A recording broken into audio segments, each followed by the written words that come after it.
So, what was that like? Good. Mm-hmm.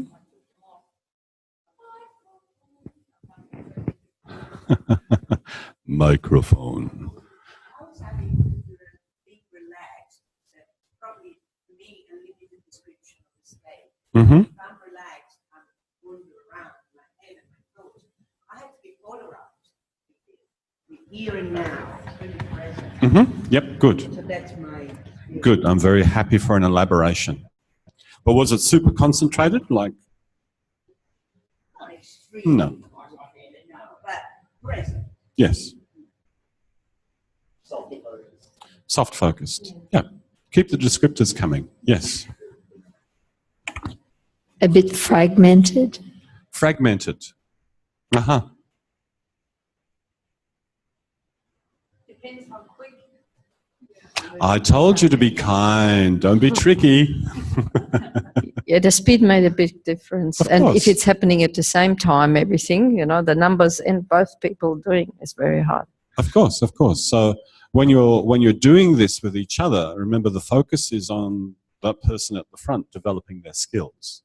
So it's not to be tricky. And of course, if you're starting out with this, if you've never done it before, the speed makes all the difference, because it's the difference between that state where you're having to keep up and the state where you can just be present, chilled, not be too fragmented so that it's all just one.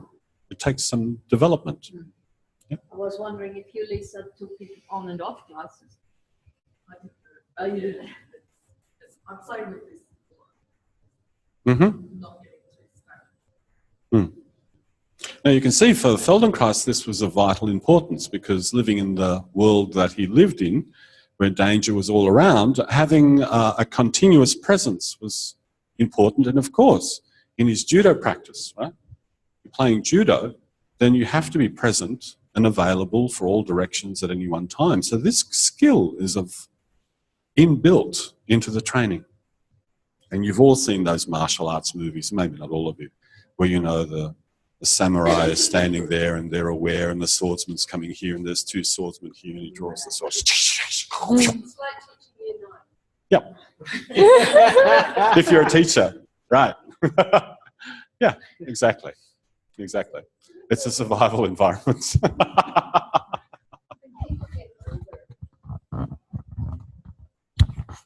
So what about when people get older and they don't know that you're coming up behind them? So is that the hearing or something else that's not functioning? It depends on what they've learned to do in their life. If they've been a judo person for 70 years and they're 75 years old, good luck.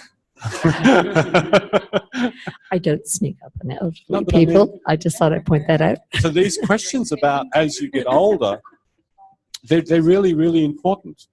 So assuming that functions have not been lost, in other words, hearing functions have been lost, vision, in other words, some sort of level playing field, then the lifestyle that you've led will lead to that or not. So stating a norm is really hard.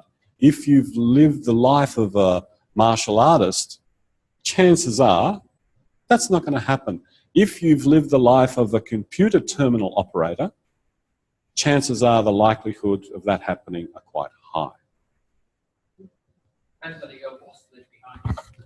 Of course. Always, always. Situational conditions make a difference. And of course, you can be that kind of terminal operator that is quite aware of left and right. So there's the way you do your work. All of it makes a difference. You mentioned sight and hearing problems. Yeah. What effect does that have on this? Or does it? Well, if you've got macular degeneration, you've got no central vision. You're all peripheral. And then there's other conditions where you're all focal and no peripheral. So then you can't assume anything. I mean, you have to work with the limitations of the nervous system and the structure. Yeah.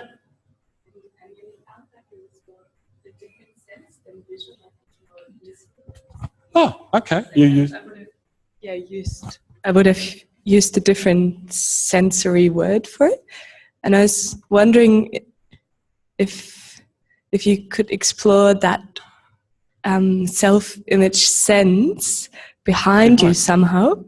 And I was thinking if you had that group of people and they would line up behind you in an order that you don't know, and then you would advance backwards and try and match yourself backwards with someone that you thought was the same height. Sounds like or fun. Something like that. Sounds like fun. Sounds like a fun thing to do. And, you know, when you set up situations like that where it's not so serious and it's a little bit of fun, chances are the skill develops a little bit more quickly. Yeah? Because already, if there's an air of I have to get it right, there's already the beginnings of a condensation of yourself. You start to condense, which is quite the opposite of staying peripheral. Yeah. The other idea yes, please, that was another there idea. was because we were using numbers, I guess, and Yes. it was. I understood that in the terms of like if that's our focal vision, then that sort of I guess that's some more precise visual image than a movement maybe. But if that person was doing something different like pulling faces or Yes. something that you had to recognize emotions or something that wires differently than just an abstract number, if that would link Beautiful. it different to the brain or something. Beautiful. That's exactly what I was about to suggest to you all. It would be really good to go through that, and instead of doing something abstract, that the person in front pull 3 different faces. Neutral face, smiling face, and frowning face.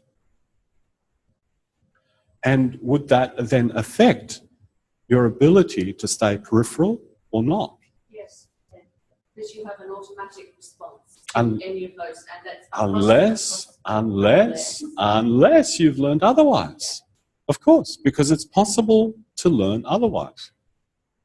You know, samurai, 9-year-olds. Yeah. Remember? Yeah. Yeah. You better stay cool, or else you're going to be cleaved in 2.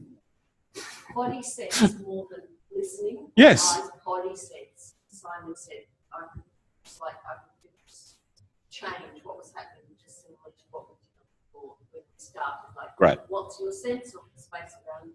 Great. Great. Definitely still vision though. No, my vision is not that. But and my numbers stopped working when I was trying to do this. So saying the numbers was difficult because that was something that kept changing, and it's a different part of my brain that speaks as to the one that goes, yes, you move, Jack and Johnny, and stop putting that girl's hair in the inkwell. We are going back a bit, aren't we, there? That's what no, it's not just visual, it's body sense. If you're combining it with body sense, you're combining it with body sense within your mind, because you can't separate the two things completely, because we integrate those things together as we develop. But it's primarily a visual sense that you're interpreting. I'm actually doing No, like, but when you see someone moving out to your side with your peripheral vision, then information coming in. Okay, so here we have a really good conversation topic that is based on something really important. So listen up. Being a diplomat here. We have, and this is the difference between science and first-person experience. You look at the science tells you this and this and this and this, the eyes do that, and it's true, they do. But when you come back to your own felt experience, your felt experience tells you something that science can't tell you about, what it feels like. So actually both of you are correct. One from an inside phenomenological perspective, and one from a systems, perceptual systems perspective. Both correct. Yeah, you do have other senses, but I'd like to see you doing that exercise with your eyes closed and see if you can tell when I'm moving my fingers. So Is you're what I'm throwing trying out to a say. challenge to So them the now. visual input is primary.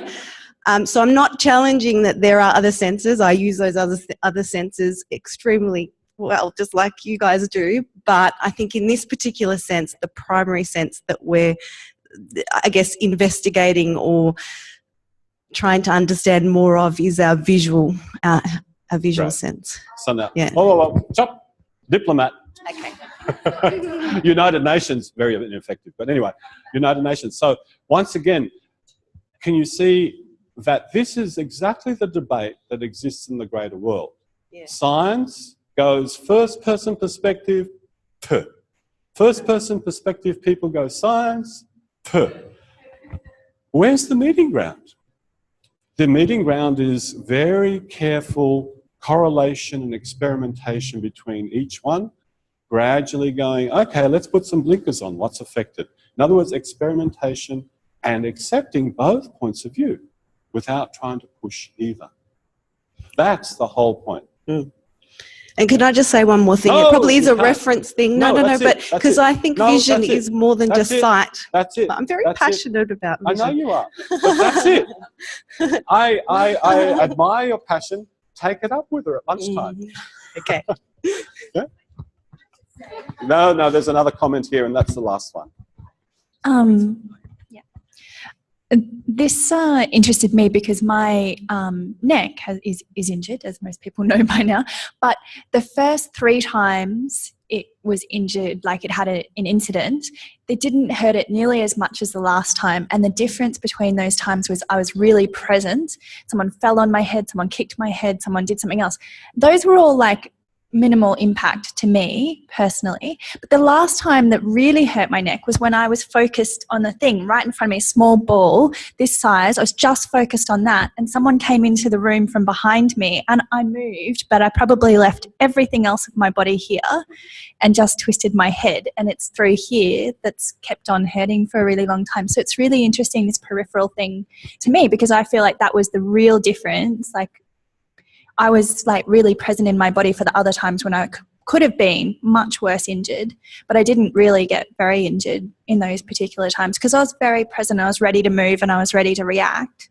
The one time that I was doing something that's seemingly easy, like turning around and no one hit me, nothing else was involved, that really, really hurt me. So that's a great story to relate straight back into awareness to movement. Yeah. If you keep the attention spread, if you keep it generalized, and then, sorry, let me say that more accurately like I'd like to say it. If you keep the awareness, the field of awareness broad, and then direct your attention to this item and that item and that item, it means that you've never lost the broader field. So if a little niggle and a pain comes up, you notice it, just like you notice the little wiggle off to the side. You notice it. But if you're really focused, and this is where we'll go to more in the middle of the week, if you're really focused on the desire to get the movement, which could be that ball, right? Just that ball and nothing but that ball, then that's when trouble happens, because you ignore the whole rest of the field and you're just focused on the one. Yep. So if you're just focused on seeing, and you ignore all the rest of the sensations of the body, then all you do is see. If you're just focused on the whole sensations of the body, and then you don't really ever develop really clear seeing. So you can see it's a little bit of both. Ignore the body, you lose something. Focus on just the eyes, you lose something. So then how much is there to gain is the real question. That's what you're cultivating in awareness to movement. Actually finding out that how much can you use your attention and your awareness wisely so that at any moment you can have a good idea of what's going on. Because in this next lesson you're about to do with Moshe, you'll need a lot of awareness about what's going on. So if I've chopped you off, it's because I know that the lesson's coming. And it will take us an hour to complete, and that will take us to lunch. So usually I'm not that much of a chopper, but in this instance I am. But it is a very good conversation to carry on, because I agree with you and I agree with you. Yeah. So please get yourself ready for an awareness to movement lesson with Moshe teaching.